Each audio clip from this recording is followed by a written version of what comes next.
citizens of the Earth's Federation. We, the Maki, declare our intent to strike against the Earth's Federation government, which threatens to destroy our sacred homeland, Earth.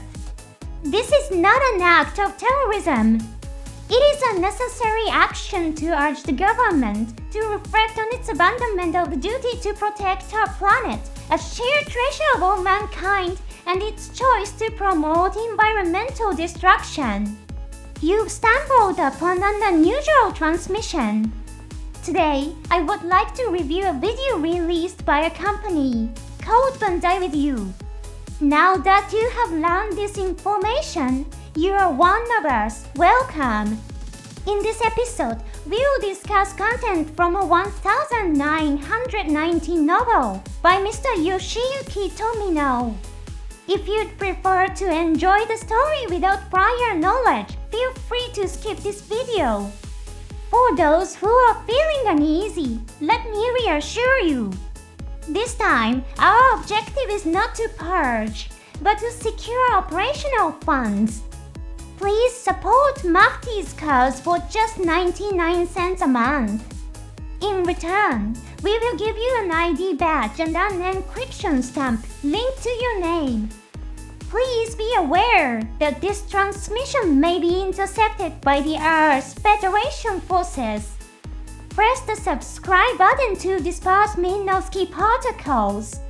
I hope you never experienced the brutality of the manhunters who work with the Federation. Now, let's begin. The opening scene shows a window that appears to be installed on the boat. Then, a note addressed to Hathaway Noah appears. The sender appears to be Gigi Andair, a woman with mysterious, new type-like intuition. She plays a major role in how the story unfolds. However, Gigi did not actually write the note. Professor Amado Manson, Hathaway's superior, conveyed the message. Hathaway is visiting Earth on a training mission for a position as a plant inspector. Professor Amado is the instructor overseeing that role. Gigi contacts Professor Amado by phone and leaves a message for Hathaway. She says she wants to go on a date with him in Adelaide. A major conference involving high-ranking Earth Federation officials is about to take place in Adelaide. By disguising her message as a casual date invitation, Gigi secretly feeds Federation intel to Maki. Hathaway's true objective is to attack the conference. However, Gigi isn't consciously trying to help Hathaway. She doesn't fully understand what she wants herself. She is driven more by a curious desire to see what happens when she puts herself between two intriguing mechanists and Hathaway. Do you remember what Hathaway said in part 1? He said that words can sometimes take a human life. This note contains those kinds of words that could lead to someone's death. There's also something strange written on the note. The text is partly smudged and difficult to read, but it appears to say that there's been no change in Festival Center security. The name Douglas Higgins also appears. He is one of the Earth Federation's top officials. His name was also on the shadow passenger list in the beginning. However, in the original novel by Mr. Tomino, Gigi never mentioned things like Festival Center security or Douglas Higgins. Perhaps history is beginning to shift away from the version told in the novel. Now we see the moving Gundam and several missiles. The first part of the story was mainly set in Davao, Philippines. In the second part, the setting shifts to Allenby in Australia. This location was hinted at briefly during the final scene of part 1. Maki is currently traveling across the ocean toward Oamberry. This sequence likely depicts their journey. Their decision to travel in mobile suits rather than the mothership could suggest agility or limited military resources. In the next scene, a woman appears in front of Hathaway. No detailed information about her identity has been officially revealed yet. However, she might be Carrier Days. She appeared at the end of the first part. She's Hathaway's lover and the person who introduced him to the Mafti movement. Carrier and this woman have the same hair color. However, their hair lengths differ. In many stories, a change in hair length indicates the passage of time. Therefore, this scene may be a flashback showing Hathaway and Carrier's past. The next scene appears to show the interior of a boat. Based on the character's attire, this scene is likely aboard Mafti's ship. The person on the left may be Hathaway. The woman in the center receives complex layered gazes from those around her. Their expressions suggest confusion, curiosity, and suspicion. At first glance, the woman looks like Gigi. However, she has blue hair highlights. For someone who enjoys fashion changing one's hairstyle, like this isn't particularly unusual. So, is she Gigi? There's something odd about that. In the second part of the novel, Gigi doesn't join Mafti until the very end, and even then she's essentially a prisoner. In this scene though, the woman doesn't appear to be restrained at all. In fact, she's wearing Mafti suit pants.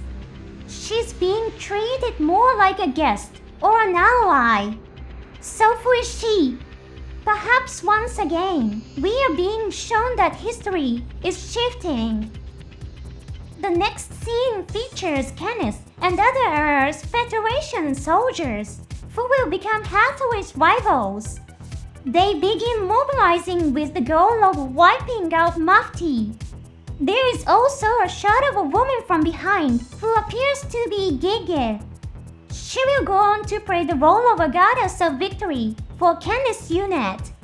The subtitle for Party is The Witch of Seas. It seems the original subtitle, Son of Bright, announced in the early stages, has been changed.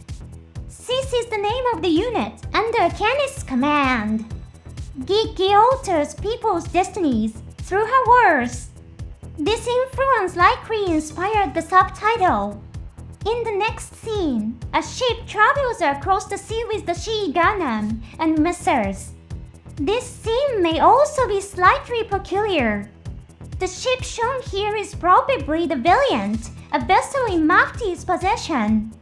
Its design matches the illustration published in the official setting material mechanic and world. However, the Valiant is destroyed in part 2. In the scene where it's destroyed, both the GUNDAM and Hathaway are absent. Therefore, it's strange to see the Valiant and the GUNDAM operating together. Depending on one's interpretation though, this may not be a contradiction. At the end of part 1, the GUNDAM is stored inside the Valiant. After that, it begins acting independently in part 2. This scene could simply be set before the point in the film where the Valiant and the GUNDAM part ways. Still, it's tempting to hope for something else. The Penelope, the Gundam that was defeated by the GUNDAM in part 1, is the one who destroys the Valiant. If the Valiant and the GUNDAM are moving together, then there's the thrilling possibility of another showdown between the GUNDAM and the Penelope, a fight that would surely excite the audience. Part 2 didn't feature many flashy mobile suit battles. However, if history is changing, perhaps we'll witness a fierce new battle. After that, we see more everyday scenes. At one point, Hathaway is seen interacting with his Maki comrades aboard the Valiant. We also see Kenneth and Gigi having a conversation. Kenneth truly believes Gigi is his goddess of victory. The modest yet beautifully arranged food on the table reflects his feelings.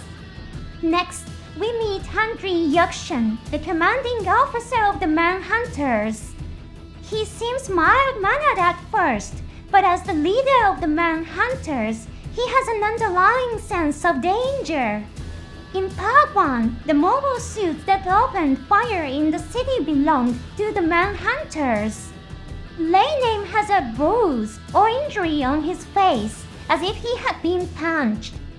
Perhaps it's because he disobeyed Kenneth's orders to release the hostages and was defeated. Geek is seen traveling in a luxurious car. In Part 2, there's a scene in which she visits an apartment provided by a wealthy lover. This is likely the scene.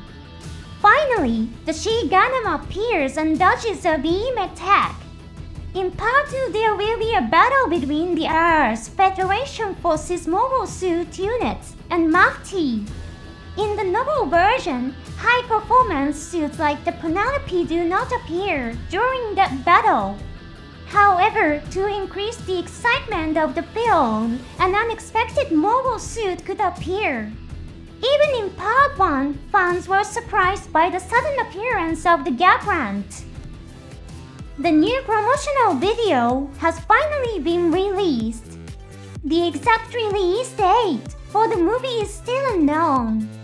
However, judging from previous examples like Seed Freedom and G. Clark's Beginning, there's a good chance it will premiere in Japan around January 2026. On my channel, I'll continue analyzing Hathaway's story. The goals behind this conflict are incredibly complex, and truly understanding them will require time and in-depth discussion. So please hit the subscribe button and stay tuned. Thanks for watching all the way to the end. See you in the next episode.